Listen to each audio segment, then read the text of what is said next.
How's everybody doing? Comment tout le monde va? All right. Très bien. C'est un honneur, un immense honneur d'être ici. Je ne connaissais pas Michael Parenti. Je connaissais Christian Parenti, je le connais depuis longtemps, depuis l'époque où on travaillait ensemble au magazine The Nation. Qu'est-ce qui s'est passé avec ce journal d'ailleurs? On s'est un peu retrouvés après avoir traversé le désert politique et nous voilà. Et oui, on a vraiment l'impression que la boucle est bouclée. Je ne connaissais pas personnellement Michael Parenti, mais il a eu une influence énorme sur moi, sur ma façon de penser et sur celle de tout le monde autour de Grey Zone. Tous ceux qui suivent The Grey Zone, notre manière de voir le monde. Il a vraiment ouvert la voie. Michael Parenti, j'ai à peine le temps de m'éclaircir la voie. J'ai juste noté quelques idées, alors je vais essayer d'en parler un peu. Son ouvrage classique de 1986, Inventing Reality, a été bien sûr fondamental pour tous ceux d'entre nous qui critiquent les médias d'entreprise.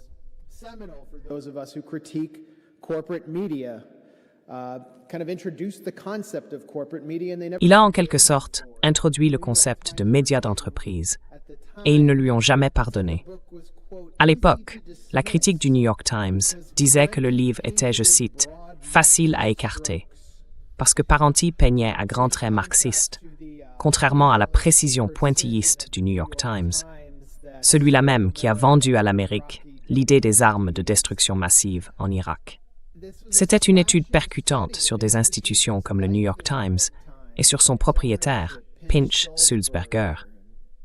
Dans ce livre, Parenti expliquait comment les journalistes dominants dissimulent leur propre biais idéologique derrière une fausse apparence d'objectivité. Ils possèdent et contrôlent la réalité, puis ils s'en servent comme d'une arme pour, selon ses mots, exercer une influence subtile mais constante sur la définition des limites du discours politique respectable, orientant l'attention du public dans des directions qui, au fond, soutiennent le système politico-économique en place.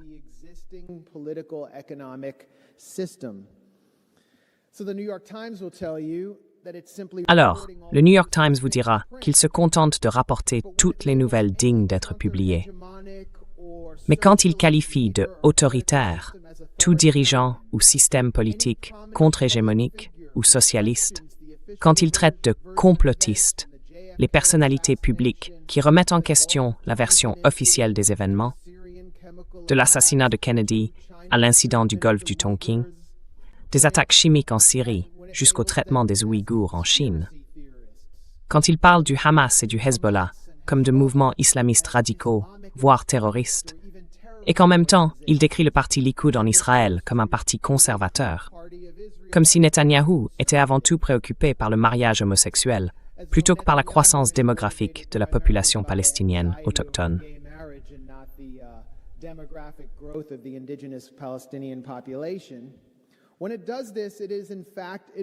Quand il fait ça, en réalité, il promeut un système de valeurs. Et comme l'a expliqué Michael Parenti, c'est le système de valeurs de la classe capitaliste. Et ça, on n'a pas le droit de le dire. Vous ne verrez pas ce vilain petit mot de 5 lettres dans les pages du New York Times ou du Washington Post qui appartient au 3e milliardaire le plus riche du monde.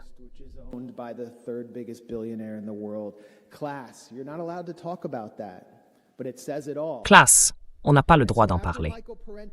Mais tout est dit. Alors, après la mort de Michael Parenti, le 24 janvier, la rédaction de sa nécrologie pour le New York Times est revenue à quelqu'un dont la biographie affichait un engagement à la fois morbide, mais finalement modeste et apparemment apolitique. J'écris sur les morts. C'est ainsi que Trip Gabriel se décrivait lui-même. Pourtant, rien qu'avec le titre de la nécrologie de Parenti, Gabriel incarnait parfaitement la critique la plus sévère que Parenti adressait au New York Times et aux personnalités suffisantes qui peuplaient ses bureaux éditoriaux. Le titre disait « Michael Parenti, théoricien marxiste sans concession et auteur, est mort à 92 ans. Il voyait l'histoire des États-Unis à travers le prisme de la lutte des classes. Mais certains l'accusaient de défendre des régimes brutaux en Union soviétique et en Serbie. Some accused him. No, you accuse him Non, c'est vous qui l'accusez. Vous l'accusez de ça, mais ensuite vous utilisez la tactique du certains disent, qu'on voit tout le temps dans les médias dominants, pour masquer vos propres biais idéologiques, pour diaboliser le dissident. Ce sont exactement les tactiques que Michael Parenti a décrites et dénoncées dans Inventing Reality, et qui ont été retournées contre lui. Ce sont aussi les mêmes tactiques qu'on a utilisées pour justifier la destruction de la Yougoslavie, ou celle de la Russie post-soviétique, où entre 3 et 5 millions de Russes sont morts de décès évitables pendant que les garçons de Harvard arrivaient et violaient économiquement l'économie russe. Est-ce qu'un régime brutal a fait ça?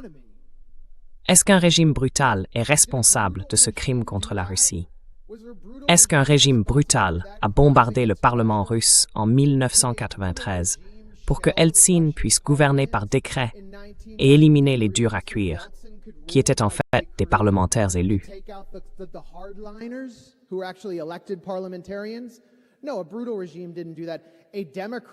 Non, ce n'est pas un régime brutal qui a fait ça.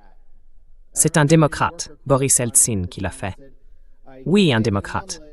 Je me souviens qu'à l'époque, le correspondant du New Yorker avait dit « On ne peut pas faire d'omelette sans casser des œufs ». Il devait le faire, paraît-il. Un démocrate, comme Volodymyr Zelensky aujourd'hui qui dirige l'Ukraine en dehors de son mandat présidentiel, en interdisant tous les partis d'opposition, en interdisant les médias indépendants, en emprisonnant des députés d'opposition. C'est ça, un démocrate? Apparemment, seuls les gouvernements contre-hégémoniques sont qualifiés de régimes brutaux. Alors oui, c'est une nécrologie vraiment dure pour Michael Parenti, écrite par un type qui en gros ne fait que rédiger sur les morts. Et comme l'a fait remarquer l'historienne de Twitter Esha Krishnaswamy, le New York Times a publié un éditorial plus favorable sur la fille de Heinrich Himmler que sur Michael Parenti.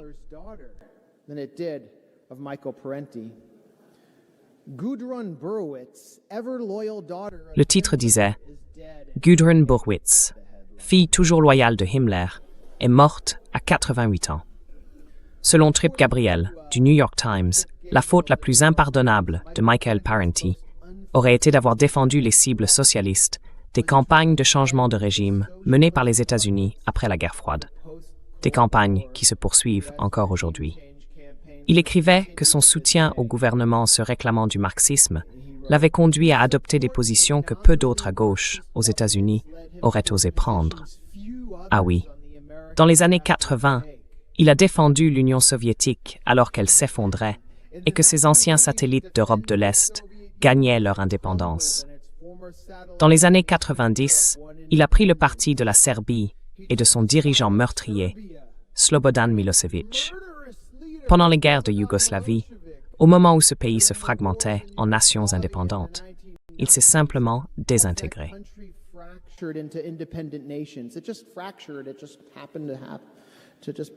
C'est simplement tombé en morceaux. On n'avait plus l'impression d'être ensemble. Et l'OTAN a mené une campagne de bombardement contre la Serbie. Les deux événements n'ont aucun lien entre eux. Alors, puisque les morts ne peuvent pas demander de rectification ni écrire aux journaux, j'ai traversé près de 5000 kilomètres pour venir ici aujourd'hui et rétablir la vérité. C'était là l'acte le plus important et le plus courageux de Michael Parenti. Défendre ces nations et leur peuple contre ce régime brutal. Pendant que les intellectuels de gauche, compatibles, célébraient l'effondrement du bloc socialiste, applaudissaient les guerres de changement de régime grotesques qui ont inévitablement suivi, et fermaient les yeux sur le coût humain et les flux migratoires, Parenti, lui, est resté fidèle à ses convictions.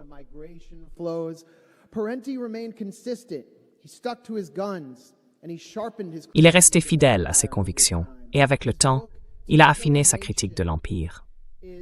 Son livre « To Kill a Nation » est, comme je l'ai dit, sans doute son œuvre la plus courageuse. Il y examine méthodiquement la destruction planifiée de la Yougoslavie, dernier État socialiste d'Europe, et la guerre criminelle de l'OTAN qui a suivi contre l'État serbe résiduel. En s'appuyant sur les nombreuses tromperies qui ont servi à justifier toute cette offensive pour mettre en accusation les médias occidentaux. To Kill a Nation est un modèle du type de travail que nous faisons à The Grey Zone, publié à une époque d'avant Internet, avant la prolifération massive des médias indépendants.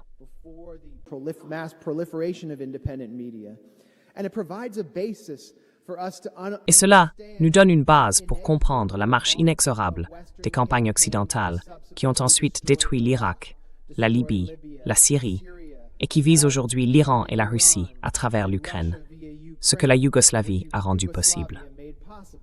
Avant que les médias occidentaux ne diffusent les accusations inventées par les États-Unis, selon lesquelles Kadhafi aurait fourni du Viagra à ses hommes pour commettre des viols de masse à Benghazi, ou qu'Assad aurait gazé des rebelles en fuite à Douma, en Syrie, en avril 2018, deux canulars avérés qui ont servi à justifier les bombardements de l'OTAN contre ces pays.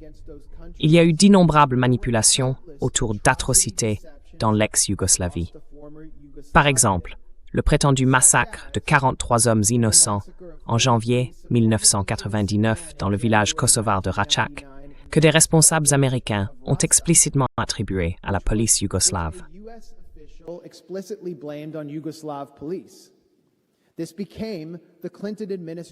C'est devenu le prétexte de l'administration Clinton pour exiger une occupation totale de l'OTAN et autoriser une vaste campagne de bombardement contre les Serbes.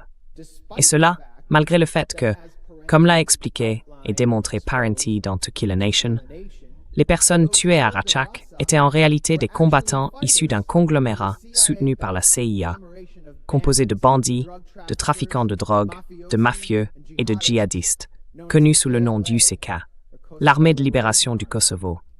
Ils avaient été tués après avoir attaqué la police yougoslave. Encore une tromperie.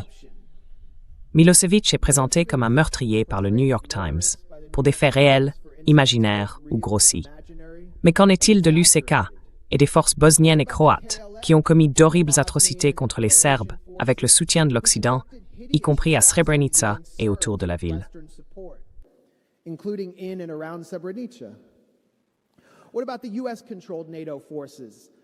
Et qu'en est-il des forces de l'OTAN, contrôlées par les États-Unis, qui ont bombardé Radio-Télévision Serbie, détruit des ponts, anéanti des centrales électriques, massacré des convois de réfugiés et utilisé de l'uranium appauvri, des bombes à fragmentation et du napalm contre une population civile largement sans défense? Ne sont-elles pas, elles aussi, meurtrières? Aujourd'hui, Donald Trump est présenté par les démocrates et une grande partie de nos médias comme un fou dément, non seulement pour avoir bombardé des ponts et des centrales électriques en Iran, mais aussi pour avoir menacé de détruire toute une civilisation, pour avoir menacé de ramener l'Iran à l'âge de pierre. Son secrétaire à la guerre et recrue du département de la Défense, Pete Hegseth, est décrit de la même manière. Il a juré que la mort et la destruction s'abattraient du ciel toute la journée sur le peuple iranien. Et il est vrai qu'ils ont quelque chose de sadique, de sociopathe. À une époque où les méchants de dessins animés semblent partout, certains d'entre eux se distinguent vraiment. Mais, qui a dit ça?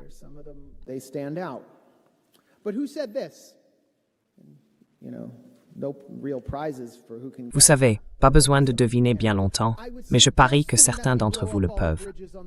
Je suggérais qu'on fasse sauter tous les ponts sur la Drina. Je proposais qu'on détruise ses réserves de pétrole.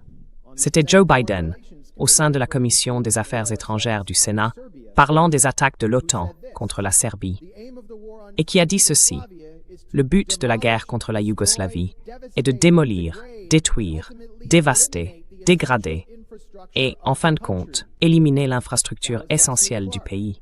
C'était Wesley Clark, le commandant de l'OTAN, cité par Michael Parenti. Alors, Donald Trump, si on comprend ce que Michael Parenti voulait dire, si on lit ses travaux, on voit bien que Donald Trump n'est pas juste une aberration maniaque et irrationnelle face à une direction autrement raisonnable, qui préférerait la négociation à la tuerie de civils et à la destruction massive.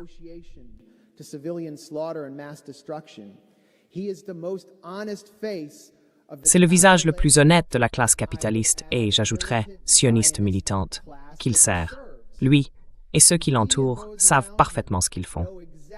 Ils incarnent ce que Parenti appelait le fascisme rationnel.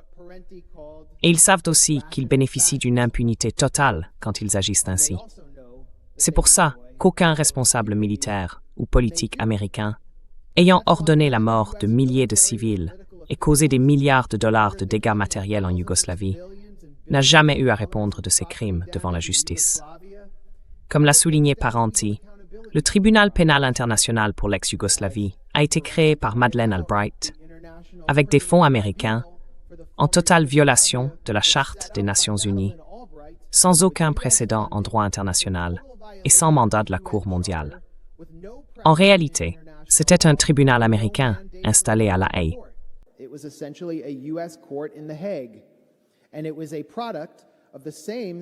Et tout cela venait du même soi-disant ordre international, fondé sur des règles, dirigé par les États-Unis, celui-là même qui a protégé les auteurs du génocide à Gaza. C'est un système où les États-Unis fixent les règles et tout le monde doit obéir à leurs ordres. Ainsi, on a monté un drame judiciaire comme prolongement politique de la guerre de l'OTAN sous la forme du procès de Slobodan Milošević. Mais voilà quelque chose que Trip Gabriel, du New York Times, ne vous dira pas. En 2016, 10 ans après avoir été soumis à un procès international et privé d'une opération du cœur, ce qui a conduit à sa mort dans une prison de haute sécurité à La Haye, l'empêchant ainsi d'affronter publiquement les puissances de l'OTAN qui avaient bombardé et détruit son pays, Slobodan Milošević a été blanchi par le tribunal international, qui a conclu qu'il n'était pas responsable des crimes de guerre commis pendant la guerre de Bosnie, entre 1992 et 1995.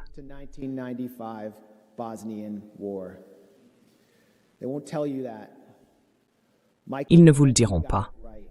Michael Parenti avait raison.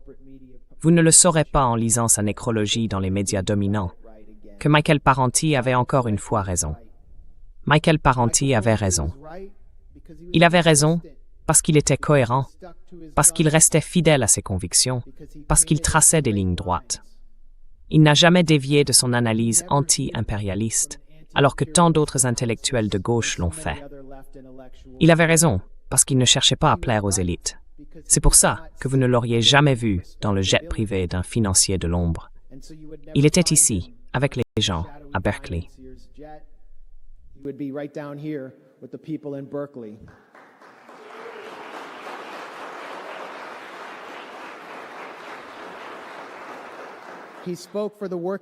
Il parlait au nom de la classe ouvrière dont il était issu. Il avait raison. Il était juste.